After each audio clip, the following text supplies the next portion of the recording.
Emotional intelligence est sexy et je vais te rappeler dans cette vidéo pourquoi toi aussi tu trouves que le EQ est sexy.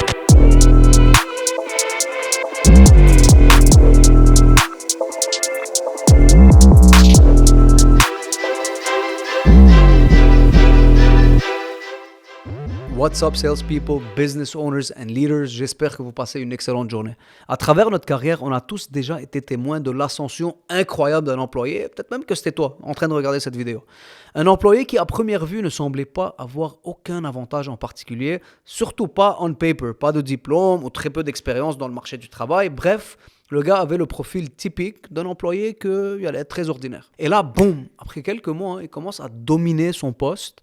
Meilleur vendeur, meilleur taux de rétention de clients, meilleur taux de satisfaction, des relations solides avec ses collègues, ses gestionnaires. Il lit la salle parfaitement bien quand il rentre dans un meeting. Il s'adapte à toutes les situations on the fly. Cet employé devient tellement performant que ça dérange même certaines personnes, surtout ceux qui sont lazy, qui n'ont pas envie de travailler fort, parce qu'il commence même à changer la culture de l'entreprise. Donc cet employé, si on devait expliquer son succès, le mot qu'on utiliserait pour décrire ce je ne sais quoi qu'il avait, ça serait quelque chose comme street smart. Et soyons honnêtes, street smart sounds kind of sexy. C'est un peu l'inverse que si quelqu'un aujourd'hui disait « Hey, toi, t'es vraiment book smart ». C'est pas un compliment qui est très sexy en général. Alors ce quelque chose, ce facteur X, ce street smart dont on parle, c'est le plus gros facteur de succès sur le marché du travail. C'est l'indicateur numéro 1 pour prédire le succès, parce qu'à compétence égale, ce sera toujours la personne avec ce je ne sais quoi, ce côté street smart, qui va gagner et qui va aller plus loin. Ce fameux je ne sais quoi que j'arrête pas de répéter, le street smart que j'arrête pas de répéter, en réalité, c'est quoi? C'est l'intelligence émotionnelle. Aussi simple que ça.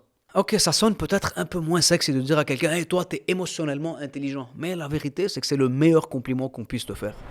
Concrètement, c'est quoi l'intelligence émotionnelle? Le EQ. Il y a 5 composantes principales qui définissent le EQ et je vais te les donner maintenant. Numéro 1, ta perception de toi. As-tu confiance en toi? As-tu un bon self-awareness? Est-ce que tu comprends ce que tu ressens et pourquoi? Numéro 2, ton expression individuelle, comme par exemple, comment est-ce que tu exprimes tes émotions? Est-ce que tu es quelqu'un qui sait comment t'affirmer? Est-ce que tu es conscient de la balance entre être trop passif ou trop agressif quand j'ai besoin de quelque chose?